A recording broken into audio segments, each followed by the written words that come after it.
Welcome to light of law मेरे सारे BEd और बीटीसी के साथियों।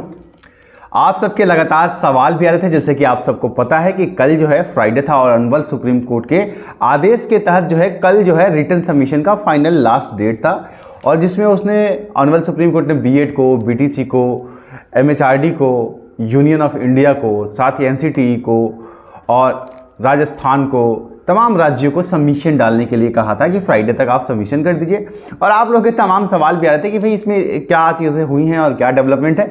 तो देखिए कल फ्राइडे था और कल बहुत लास्ट तक चीज़ें हुई हैं, रात तक हुई हैं। तो इतनी जल्दी आप लोगों के बीच में आकर के बताना भी पॉसिबल नहीं रहता है और जानकारियाँ इकट्ठी करनी पड़ती हैं, क्योंकि ये जो रिटन सबमिशन होता है ना, आपको थोड़ा सा कानून की परिदृष्टि से समझा दें। रिटन सबमिशन का मतलब ये होता है कि आप लोगों ने अपनी अपनी बातें कह दी हैं। अब लास्ट में जब जज साहब ऑर्डर लिखने बैठेंगे तो अगर आपने कोई और रिक्वेस्ट की हो उसमें, या फिर कोई अपनी और एक बात जो डालनी हो वो डाल दे। अब इसमें जो है ना, बहुत सारे लोग कहते हैं क्या ऐसा होता है कि बीएड पहले डालेगा फिर उसको देख करके बीटीसी अपना जवाब बनाएगा। देखिए ये जो होता है ना, counter affidavit, counter affidavit, rejoinder, इन सब से केस आगे जा चुका है, केस जा चुका है फाइनल फैसले पर। इसलिए अब एक दूसरे को देख करके नहीं करना है, अब अपना अपना आप लोगों को लिख के, मतलब सब सारे पक्षों को लिख के दे देना था। जजमेंट लिखने से पहले ऑनरेबल कोर्ट जो है सारे पक्षों को पढ़ेगी कि इसमें और क्या क्या चीज़ें इन लोगों को लगता है, और फिर उसके बाद वो अपना फैसला बनाएगी। अब इसी से एक सवाल और भी है कि फैसला कब तक आएगा। इन सारे पहलुओं पर आज जो है एक ब्रीफ कानून की समझ के साथ, और यूनियन का क्या जवाब रहा है, एमएचआरडी का क्या स्टैंड है, एनसीटी क्या कह रही है, बीएड के साथियों ने क्या कहा है, बीटीसी में क्या कहा गया है, राजस्थान ने क्या कहा है, इन सारे पहलुओं पर अब आपसे एक ब्रीफ चर्चा जरूर कर लेंगे। उम्मीद करता हूं कि चीज़ें आपको क्लियर हो जाएंगी। पर एक निवेदन है, अगर आप चैनल पर नए हैं तो सब्सक्राइब जरूर कीजिएगा, आपको कानून की समझ भी मिलेगी यहाँ पर, और कोई गलत चीज़ आएगी नहीं जिससे आपका ब्रेन वॉश हो सकता है कि यहाँ बताई हुई कोई चीज़ आपके एग्जाम में किसी पेपर में काम आ जाए। मैं हमेशा कहता हूँ कि अच्छी चीज़ों को समर्थन जरूर करना चाहिए, और मैं हमेशा से आपके लीगल अवेयरनेस को बढ़ाने की कोशिश करता हूँ। मैं चाहता हूँ कि आप लोगों को भी कानून की समझ उतनी अच्छी से आए, ताकि आप जीवन में कभी भी कानून से संबंधित कोई चीज़ हो तो आप खुद भी सॉल्व कर पाएं, और यही प्रयास भी रहता है। तो सब्सक्राइब जरूर कीजिएगा, आपको अच्छी ही चीज़ें मिलेंगी, ये मेरा निवेदन है आप सबसे। देखिए इसमें मेन जो चीज़ था ना, मेन जो प्रॉब्लम, जो फैक्टर था, वो था यूनियन ऑफ इंडिया का सबमिशन, कि यूनियन क्या कहना चाहती है, एमएचआरडी मिनिस्ट्री क्या कहना चाहती है, उसका क्या मत है इसको लेकर के। और मैं आपको एक और बात बताऊं कि कोई भी अगर ये दावा कर रहा है ना कि उसने उस पत्र को देखा है, तो ये गलत बात है। क्योंकि देखिए आप सोर्स से पता कर सकते हैं कि भाई क्या क्या लिखा गया है, लेकिन क्योंकि क्या होता है, सील बंद लिफाफे में वो सीधा ऑनरेबल जस्टिस के कोरम में जाता है, इसलिए उसे या तो वो आदमी देख सकता है जिसने लिख के जमा किया हो, या फिर ऑनरेबल जज।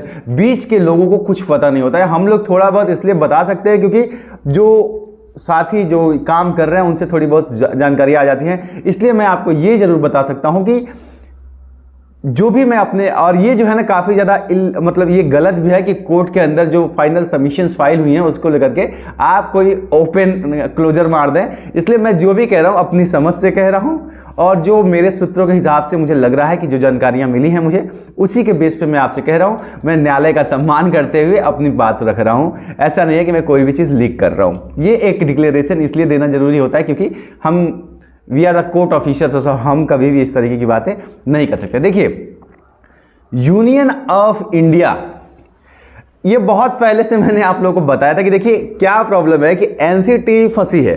अब इस चीज़ को आप समझिए, मतलब फंसी है मतलब कि सवाल जितने भी उठे हैं वो बीएड या प्राइमरी एजुकेशन लेवल पे या मिनिमम क्वालिफिकेशन पे, इन सारी चीज़ों पे नहीं फंसा है। लास्ट में जब आर्ग्यूमेंट्स चले हैं तो फंसा है एनसीटी। मतलब जितने भी क्रॉस क्वेश्चंस बीटीसी की तरफ से आए हैं वो इस मामले पे आएंगे, क्या एनसीटी ने जो ये गाइडलाइन कर दी थी ब्रिज कोर्स के साथ बीएड को अलाउ करने वाला, क्या वो वैलिड है या नहीं है, और एनसीटी के पास ये अधिकार है या नहीं है। ये असली मुद्दा बन गया था इस केस का, बीएड को बाहर करना है या बीटीसी को बाहर करना है। इस मुद्दे से ऊपर आकर के राजस्थान की तरफ से ये जो है डबल एजी, चाहे वो सिंघवी जी हो या फिर कपिल सिब्बल हो या फिर मीनाक्षी अरोड़ा मैम हो, हर जगह से यही एक चीज आ गई थी। तो अब एनसीटी को डिफेंड करने की बारी थी, और मेरी जानकारी के अनुसार, might I am be wrong, पर मैं होता नहीं हूं, गवर्नमेंट पूरी तरह से एनसीटी के साथ खड़ी है। उसने बहुत सारे रेगुलेशंस का, चाहे वो आरटी एक्ट का 23(1) हो, चाहे 23(3) हो, चाहे फंडामेंटल राइट्स को, चाहे आपके फंडामेंटल राइट हो, चाहे कॉन्क्रीट लिस्ट का जो रेफरेंस दिया गया है शिक्षा का अधिकार के तहत, कॉन्क्रीट लिस्ट में शिक्षा आती है और वो दोनों में आती है, इसलिए हमने एनसीटी को कहा था। और इसके संपूर्ण दस्तावेज के साथ यूनियन ने एनसीटी को डिफेंड करते हुए उसके नोटिफिकेशन को जारी रखने का निवेदन किया है। याद रखिएगा, अनुरोध किया है, आदेश नहीं दिए, संस्तुति नहीं की है, अनुरोध किया है अपना पक्ष रखते हुए। और उसके साथ तमाम 1995 के नियम कोट किए गए हैं, 1996 के नियम कोट किए गए हैं, संविधान के जो अमेंडमेंट के बाद जो नए नियम आए उनको तमाम नियमों का हवाला देते हुए यूनियन ने एनसीटी को बचाने के लिए बीएड को शामिल करने की अपनी तरफ से अनुरोध किया है, संस्तुति की है। Got my point. तो ये एक बड़ी बात है कि अब आप चीज़ों को समझ पा रहे हो। और ये होना ही था, इसलिए होना था क्योंकि एनसीटी को एमएचआरडी ने कहा था और उसके बाद एनसीटी ने कहा है, तो केंद्र उसका बचाव करेगी ही करेगी, ये कोई रॉकेट साइंस नहीं था। तो ये हुआ है यूनियन का जवाब। सब्सक्राइब जरूर कीजिएगा, आपका समर्थन मुझे मोटिवेट करता है। देखिए, इसलिए कहता रहता हूँ। देखिए, और दूसरी तरफ चलते हैं, अगर राजस्थान और एक राज्य और है, मैं सबका नाम बताना उचित नहीं, राजस्थान इसलिए बता रहा हूं क्योंकि राजस्थान जो है वो पूरी तरह से ओपन है। तो राजस्थान ने कुछ बदलाव नहीं किया है, उन्होंने यही कहा है कि हमारे यहाँ प्रॉपर बीटीसी के पर्याप्त संख्या है, इसलिए हम चाहते हैं कि हमारे यहाँ से बीटीसी ही आए, बीएड को शामिल ना किया जाए प्राथमिक शिक्षक में, क्योंकि हमारे यहाँ जो है बच्चे काफ़ी हैं, हमें कमी नहीं है। ये जो है इनका जवाब है। और साथ ही उन्होंने एनसीटी के ऊपर भी ये कहा है मेरी सूचना के आधार पर कि एनसीटी इस तरह से सरकार के राज्य सरकारों के बीच में सीधा हस्तक्षेप नहीं कर सकती है। जहाँ की सैलरी जो है, हमारे स्कूल है, यहाँ राजस्थान का पक्ष यह है कि स्कूल हमारे हैं, उनके टीचर्स हम नियुक्त करते हैं, बजट उनको तनख्वाह हम अपने पैसे से देते हैं, राज्य सरकार देती है, केंद्र सरकार उसमें कुछ नहीं करती है। और उसके बाद भी अगर केंद्र सरकार जो है उसकी गाइडलाइन बनाती है, नियम बनाती है और वो हमारे ऊपर इम्पोज करती है, तो ये गलत है। तो एनसीटी को ऐसा नहीं करना चाहिए। ये राजस्थान का सबमिशन। ये मतलब मैं आपको क्रक्स बता रहा हूं ताकि सामान्य भाषा में समझ में आ जाए, आपको लीगल टर्मिनोलॉजी समझाएं, सेक्शन 1, 2, 3, 4, फिर तो आप वीडियो देख के यहीं से चले जाइएगा, कहिएगा क्या समझा रहे। तो हम आपको बता रहे हैं, बीटीसी ने कहा है, बीटीसी ने भी वही मामला उठाया है और उन्होंने साफ साफ कहा है कि देखिए, इसमें सबसे बड़ी बात यह है कि 5 साल के लिए एक समय टाइम फ्रेम के लिए उस जगह पे एनसीटी बीएड को अलाउ कर सकती है या उस जगह पे नियम बना सकती है जहां अभाव हो, शिक्षकों का स्थिति में कोई सुधार ना हो, यहां पर जब पर्याप्त शिक्षक है। अच्छा, एक चीज आपको यहां अच्छी बात बताओ कि बीटीसी की तरफ से जितने भी सबमिशन आए वो राजस्थान सेंट्रिक आए हैं और एनसीटी जो है पूरे इंडिया के सेंट्रिक गई है और साथ ही बीएड भी पूरे इंडिया के सेंट्रिक गया है मेरी जानकारी के हिसाब से, और यूनियन ऑफ इंडिया एमएचआरडी भी पूरे इंडिया के सेंट्रिक गई है। तो यहां एक चीज आपको दिख रहा होगा कि एक तरफ राजस्थान की सिर्फ बात चल रही है और दूसरी तरफ जो है पूरे देश की बात चल रही है। तो राजस्थान सेंट्रिक जितने भी जवाब गए हैं उसको अनवल कोर्ट किस तरीके से कंसीडर करेगा। आज किसी भी तरह की कोई टिप्पणी अनवल कोर्ट के ऊपर या जजमेंट के ऊपर करना मेरे लिए उचित नहीं है कि अनवल कोर्ट किस दिशा में डायरेक्शन देगा या फैसला देगा।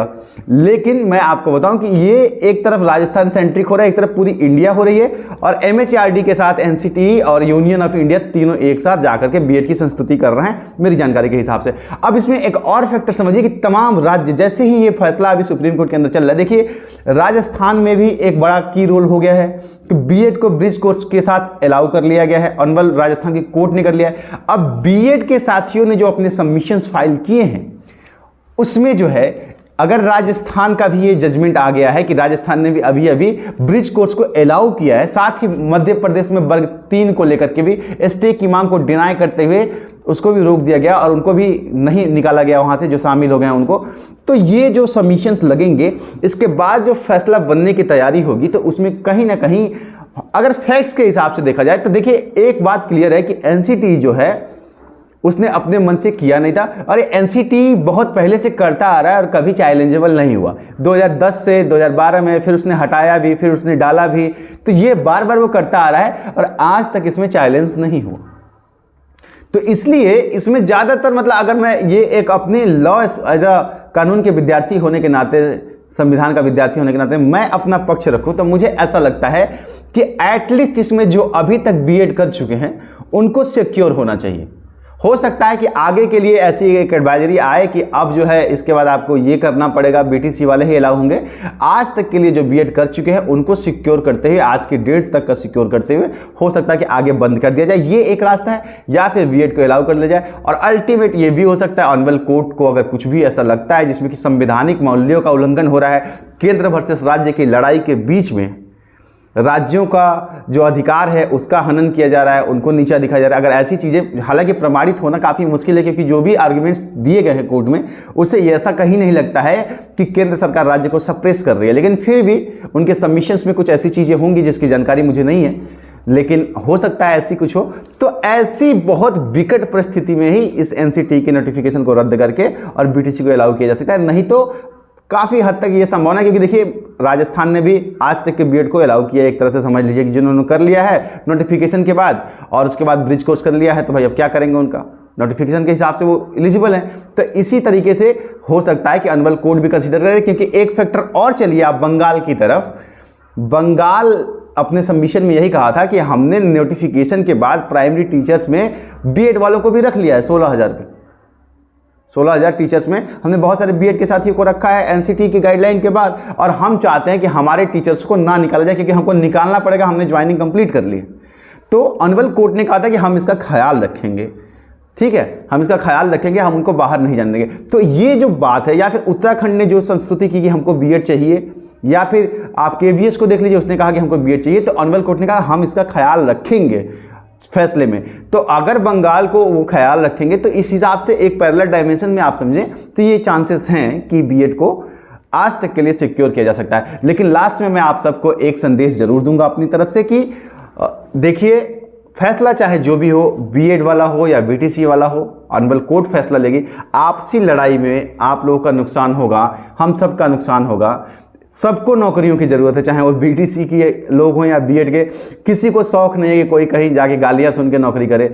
अगर पर्याप्त भर्तियाँ आएँ, सरकार पर्याप्त नौकरियाँ दें, तो कोई कहीं नहीं जाएगा, कोई किसी का हक नहीं मारेगा। असली लड़ाई ये होनी चाहिए कि आप सरकारों से पूर्ण पद की मांग करें, बड़ी वैकेंसियाँ मांगें, ना कि एक दूसरे से लड़ाई करें। तो फैसला जो भी हो, लेकिन आप आपसी प्रेम और सद्भाव जरूर रखिएगा एक दूसरे के साथ, क्योंकि आपस में लड़ने से सरकारों का फ़ायदा होता है, आम लोगों का, बेरोजगारों का नहीं होता है। बस सरकार के हाथ में घूमते रहते हैं। डिवाइड एंड रूल अंग्रेज चले गए छोड़ के, आज भी सरकारें वो कर रही हैं और हम सब आपस में लड़ते रहते हैं। तो फैसला जो भी हो, एक दूसरे के साथ शांति और प्रेम बना के रखिएगा।